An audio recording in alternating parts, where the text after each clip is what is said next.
읽는 독립사전 두 번째 우리 친일파에 대한 이야기 이어가 보도록 하겠습니다. 오늘 친일파에 대한 이야기를 하기 전에 또 새롭게 소개할 우리 여행 친구가 있습니다. 바로 한번 소개해 주시죠. 안녕하세요. 저는 구혜민입니다. 네, 반갑습니다. 오늘 우리 어떤 이야기 하는지 기억나요? 방금 전에 제가 얘기한 친일파. 친일파 얘기 좀 알아요? 어때요? 잘은 몰라요. 아, 잘 몰라요. 그럼 오늘 어떤 마음으로 왔어요? 긴장되는 마음. 긴장되는 마음 지금도? 편안하게 함께 할 수 있도록 또 쉽게 또 작가님들이 설명을 해주실 겁니다. 친일파들을 우리가 좀 살펴볼 수 있는 게 하나 있다고 하더라고요. 친일 인명사전이 나와 있죠. 그 친일파들의 이름을 막 적어놓은 거예요. 거기에 4,700명이 등록돼 있대요. 중일 전쟁에 일본 사람이 10만 명이 죽었습니다. 그런데 이게 뭡니까? 조선 사람 3명 죽었습니다. 부끄럽습니다, 이런 거.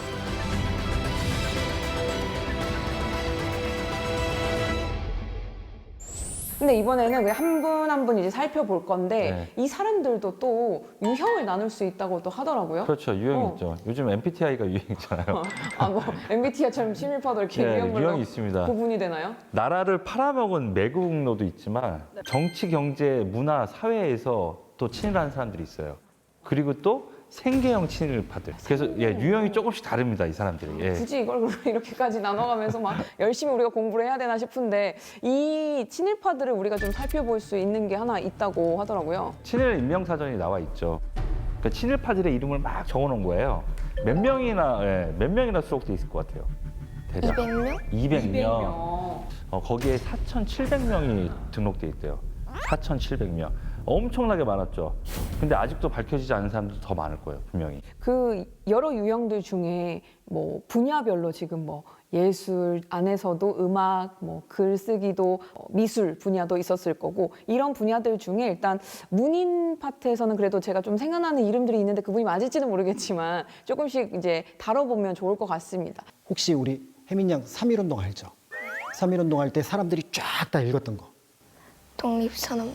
그렇지, 독립선언문. 그래서 이 독립선언문이 그러니까 5등은 자야 조선의 독립군과 조선인의 자주민을 선언하러 쫙 이렇게 들어가잖아요.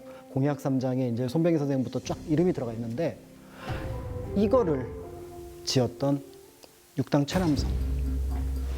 그리고 이 육당 최남선의 이 독립선언서의 바탕이 됐던 게 한 달 전에 있었던 이제 도쿄에서 28 독립선언을 외치잖아요.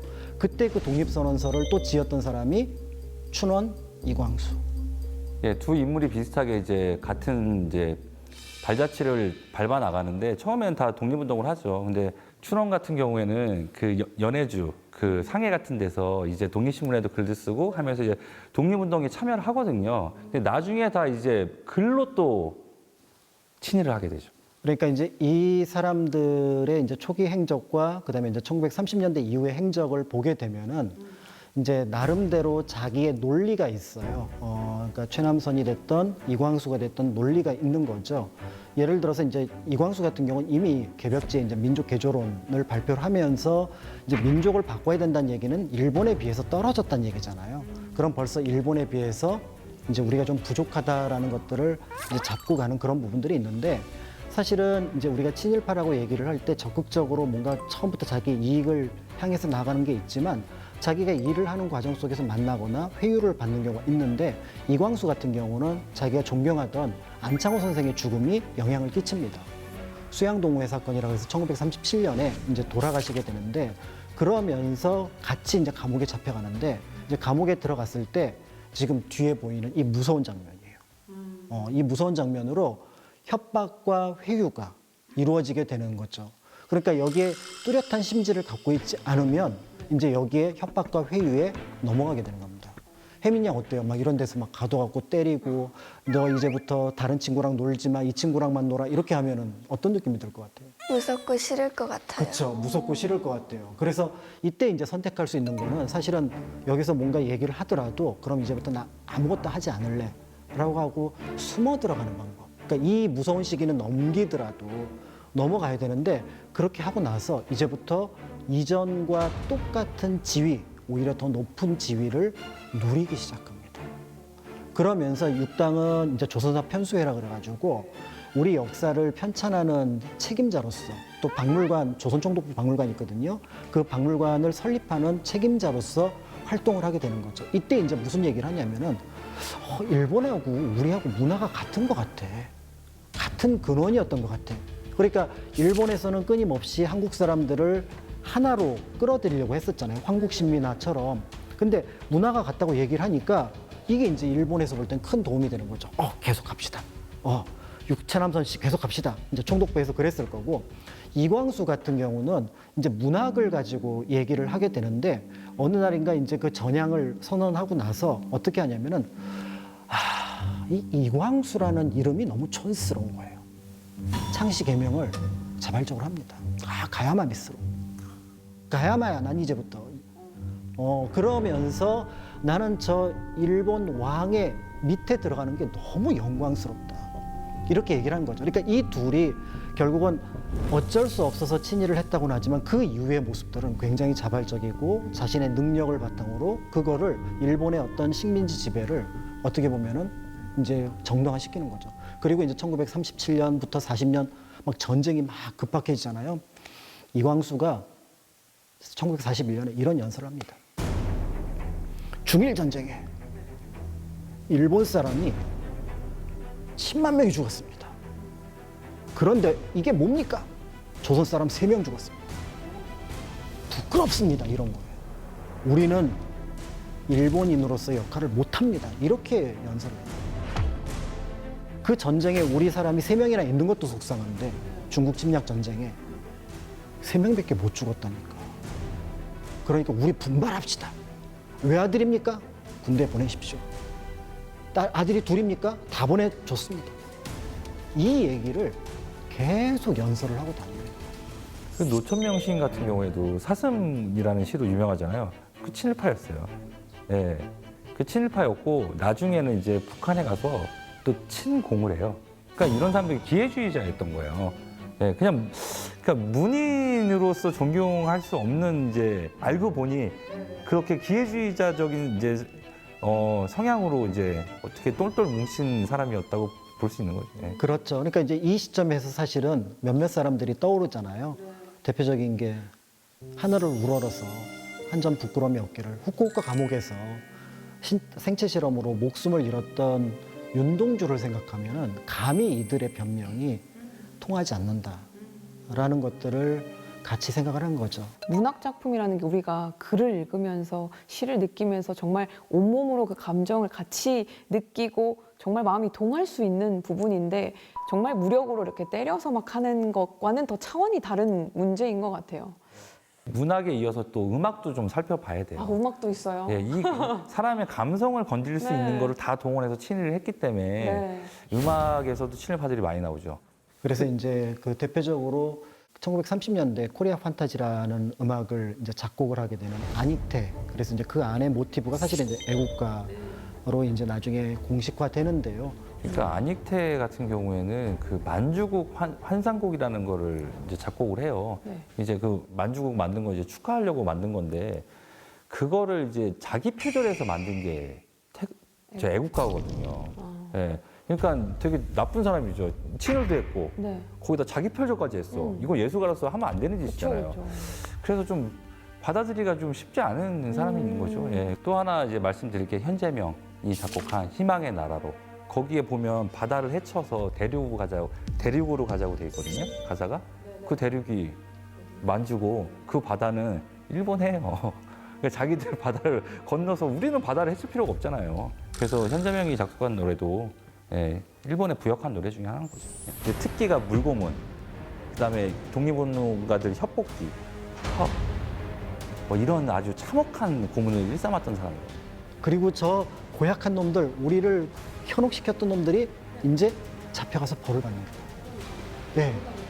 그리고 이제 재판이 이루어지게 됩니다. 체포를 했잖아요. 그 중에 37%가 경찰이었습니다.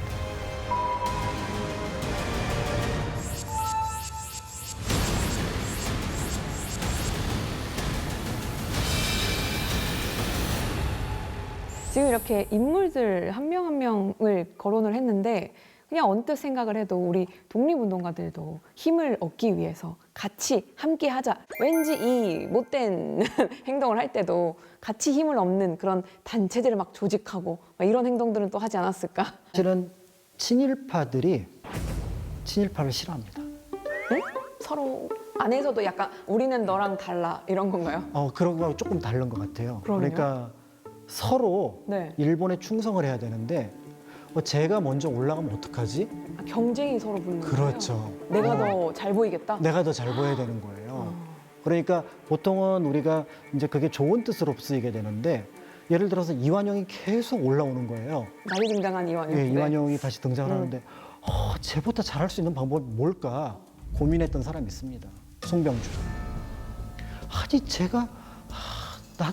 쟤는 일본어도 못하고 송병주는 일본어 잘했거든요. 그래서 러일 전쟁 당시에 통역관으로 들어와서 일본의 어떤 여러 기관에 일을 하면서 이제 친일의 어떤 이력을 쌓아갔는데 가만히 보니까 이완용은 일본어도 못하는데 난 일본어도 잘하는데 자기 조직이 없는 거예요.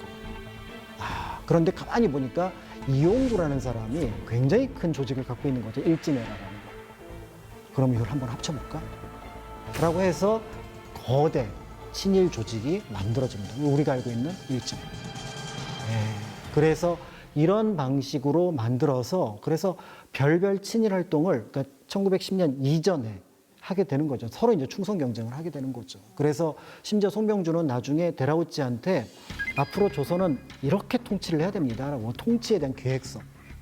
먼저 본인 스스로? 그렇습니다. 그 다음에 합병을 원한다. 그러니까 국권을 빼앗기를 원한다라는 청원서.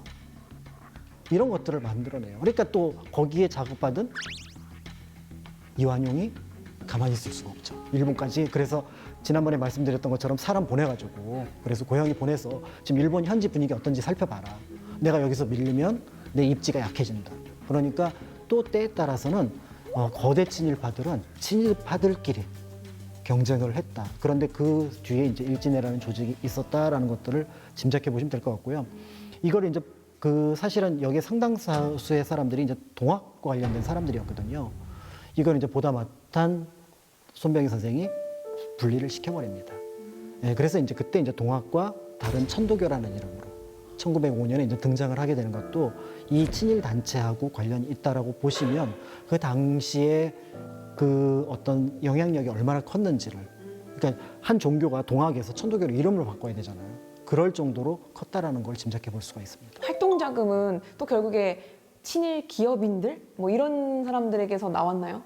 뭐 금강을 해서 뭐 네. 거기서 나온 걸로 친일 자금 된 사람도 있고요. 네.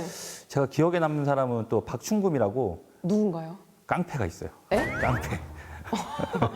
그러면 막 이렇게 사람들 이렇게 뺏어서 그걸로 준 거예요? 그 일본에 이제 어릴 때 넘어가서 네. 일본에서 이제 깡패가 돼요. 근데 거기서 이제 한국 사람들도 금전을 갈취하기 시작한 거예요. 생애라는 조직을 만들거든요. 생애. 그래서 관동 대지진이 일어났을 때 앞장서 가지고 한국 사람들 색출하고 다니고 막 이래요. 말이 안 되죠. 그리고 이 생애가 한국의 지부를 또 만들어요.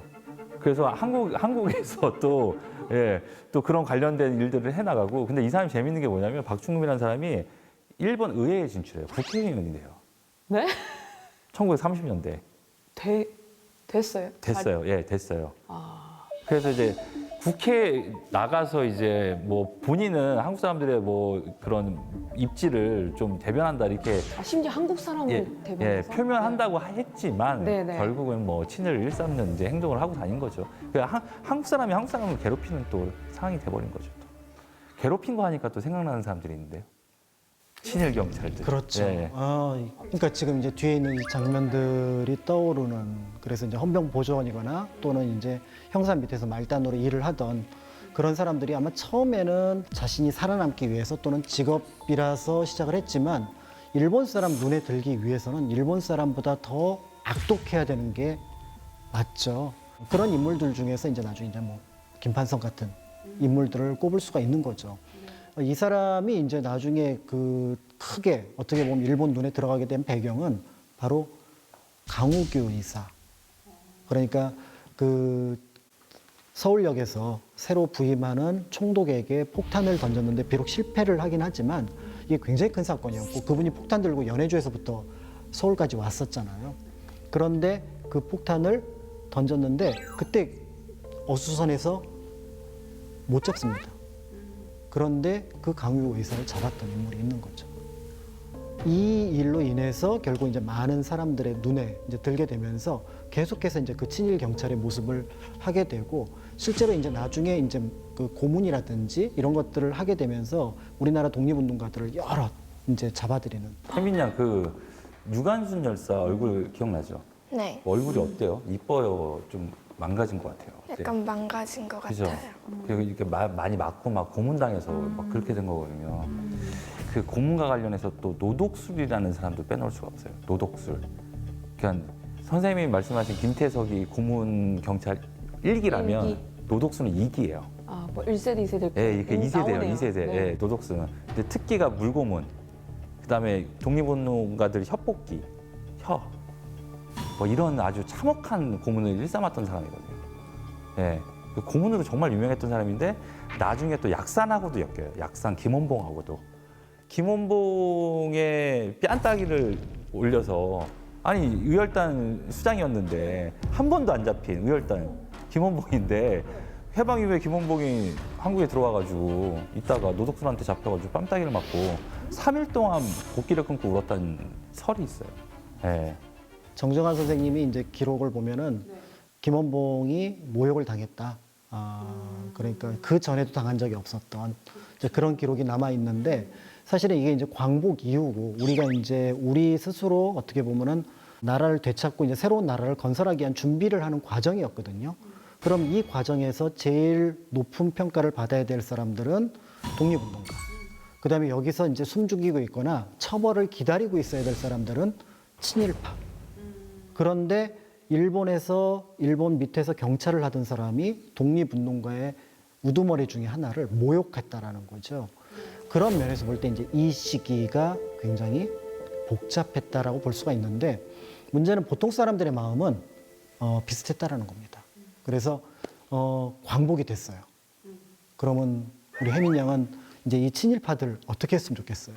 경찰들이 잡아가면 좋겠어요. 잡아가면 좋겠죠. 그리고 재판하면 좋겠죠. 그러니까 벌을 줘야죠, 혼내주고 벌을. 싶어. 벌을 줘야지. 예. 네, 그러니까 이 모임이 이미 독립운동가를 중심으로 해서 최상층에서 이루어집니다. 그래서 미군정 시절에 이제 가도입법위원이라는 걸 만들게 되는데 여기서 이미 이제 그 반민족 행위자를 처벌하자라는 내용이 47년에 나오게 되죠. 그래서 여기서 만들어졌는데 아직까지 정부가 수립된 건 아니잖아요. 그래서 이제 1948년에 50총선거로 정부가 수립되고 나서 반민족 행위 처벌 특별법 그리고 그걸 관련된 위원회 그래서 반민법, 반민특위라는 이름으로 만들어지게 되는데요. 국회의원 대다수가 다 찬성을 합니다. 그래서 김상덕 선생을 중심으로 위원장이 만들어지고 그 밑에 이제 검사들 그다음에 이제 재판관들이 꾸려지고 그다음에 이제 체포할 사람들의 명단 이런 것들을 각 지역에서 제보를 받습니다. 명단이 나오나요? 그렇죠. 왜냐하면 각 지역에서 이미 3년이 지났잖아요. 네네. 1호부터 1호는 이제 화신백화점을 운영했던 기업인이었던 박흥식부터 이제 잡아들이기 시작해서 총 688명을 기소를 합니다. 그러니까 굉장히 이제 큰 성과가 있었던 거고 사람들이 이제 기대가 컸죠. 아, 세상이 바뀌는구나.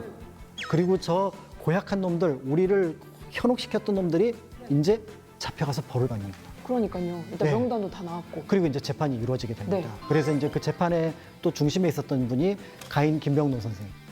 그러니까 또 독립운동을 하셨던 분이거든요. 그러니까 자연스럽게 이제 그 분위기가 막 이렇게 좋게 흘러가는 것 같았는데 이제 여기서 문제가 발생을 해요. 한 688명, 한 700명을 체포를 했잖아요. 그 중에 37%가 경찰이었습니다. 그 이후의 상황은 제가 좀 말씀을 네. 드릴게요. 친일 경찰이었잖아요. 네. 그리고 반민특위 잡히긴 해요. 근데 잡히기 전에도 저기 보디가드 데리고 다니고 지프차 타고 다니고 막 이래요. 예, 그러니까 예, 거침이 없는 사람이었어요. 근데 잡히긴 하는데 그때 구세주처럼 누가 나타나냐면 이승만이 등장합니다. 풀어줘라 해서 왜 풀어주냐면 이유가 뭐예요? 반공 인사다 노독술은. 이게 신분 세탁을 뭘로 하냐면 친일에서 반공으로 간 거예요. 근데 이게 끝이 아니에요. 6.25가 터지잖아요. 노독술은 군인이 됩니다. 그래서 끝까지 호의호식하고 잘 살아요. 이제 이렇게 경찰이 많으니까 결국은 당시 정부의 그러니까 행정부의 사실은 치안을 담당하는 게 경찰인데 일제강점기 이후로 그 경찰이 그대로 올라온 상황에서 그들의 상당수가 간부급들이겠죠. 이제 친일 처단을 어떤 재판을 받아야 되니까 이들이 반발을 하는 겁니다. 그러니까 이들이 반발하니까 이제 노독술 같은 경우가 나 잡아봐 이렇게 얘기를 했던 거였고 그런 상황에서 그들에게 의지했던 이제 이승만 대통령 같은 경우는 난 반민특위에 반대한다를 공식적으로 표명을 합니다. 대통령의 뜻이 뭔지를 알았잖아요. 그러니까 이제는 재판을 받을 때 끌려오거나 기소를 당하면은 어떻게 빠져나가지? 내가 잘못했다 그럴까? 아니 이제 앞으로는 안 한다 그럴까? 이래야 되는데 그 사람들 뭐 어떻게 잘못한 거 없는데 풀어주시죠 이렇게 얘기를 한다거나 아니 내가 끌고 갈 사람들인데 이렇게 해버리면 대통령이 그러니까 갑자기 이제 힘이 나는 거예요. 그러면서 재판을 거부하기도 하고 심지어는 백색 테러 그러니까 반민특위를 기습하기도 합니다. 공격하기도 하죠. 그러니까 반민특위에서 실제로 사람이 죽을 뻔한 일이 벌어지기도 하고 관련된 국회의원들을 이제 이른바 뿌락질하고 공산주의자라고 해서 잡아가기도 하고 이런 일이 되니까 반민특위 분들이 이 일을 더 이상 못하겠다. 린치를 가한 게 뒤에서 획책했던 게 노독술이에요. 예, 그래서 이게 노독술이 이제 나중에 잡혀가지고 재판장에 서서 나 독립운동가들 많이 풀어준 적 많아 이런 궤변을 늘어놓는 거죠. 이제 고문기술자들이. 실질적으로 재판을 아까 700명까지 잡았고 사실은 조사한 것까지는 1000명이 넘었던 것 같아요. 그런데 이제 그럼에 적어도 688명 정도에 대해서는 기소를 해야 되잖아요. 기소 못합니다. 네. 한 명도요? 아니요. 그래서 한 30명 정도 기소하고 30명이요? 네, 그다음에 한 7명 정도를 실형을 살게 하고 그중에 이제 한 명은 사형, 한 명은 무기징역, 그다음에 한 명은 이제 이른바 집행유예. 뭐 그다음에 이렇게 이제 풀려나게 되는데 그런데 이 사형 선고를 받았던 한 명이 김덕기라는 역시 경찰입니다. 이 사람이 잡혀가게 된 배경은 그 사람이 잡아간 독립운동가가 오동진 선생을 포함해서 1000명이에요. 그 1000명인데 100명은 사형을 당했어요. 100명은 무기징역을 당했습니다. 그러면 적어도 200명 정도를 독립운동가를 목숨을 잃게 했던 인물입니다. 그러니까 사형 선고가 내려졌죠. 그래서 그 사형 선고가 내려졌는데 한국 전쟁이 터졌을 때 유유히 사라집니다. 그러니까 이런 사람들이 되게 많았어요. 그러니까 제가 미국 촬영 갔을 때 실제로 샌프란시스코 사이프러스 공동묘지라고 있었거든요. 거기 가서 비석이 엄청나게 큰 한국 사람 비석을 발견해요, 하나. 보게 되는데 뒤에 이력을 쭉 보니까 만주국 사관학교 출신이에요. 좀 이상하네? 해서 봤더니 6.25 때 킬러 부대로 참전을 했대요. 킬러 부대면 저기 그 인척 상륙작전 할 때 그 8m 등대에 탈환했던 그 특수부대였거든요. 이상하네? 그리고 이게 쭉 하여튼 이력이 너무 길고 그래서 나중에 제가 친일 인명사전에 개인주라는 사람을 딱 찾아봤어요. 그 사람이 개인주의 묘지거든요. 근데 역시나 그 친일 인명사전에 딱 있는 거예요. 군 부분에. 근데 이 사람도 어떤 스타일이었냐면 독립군을 때려잡던 만주국 이제 사관학교 출신의 일본군 군인이었는데 나중에 신분 세탁을 군인으로 한 거예요. 반공으로. 그러고 나서 나중에 편안하게 미국에서 여생을 끝내죠. 이게 그러니까 반민특위가 와해됐다는 게 그냥 와해된 거 이렇게 쉽게 생각할 문제가 아니고 친일 청산을 완전히 못하게 만들어 버리는 결과를 낳거든요. 그래서 지금까지도 그 문제 때문에 계속 이게 친일파 문제가 불거지는 거고. 그래서 이 역사에는 가정이 없지만 반민특위가 제대로 작동을 했다면이라는 생각을 자꾸 하게 만드는 거죠. 예.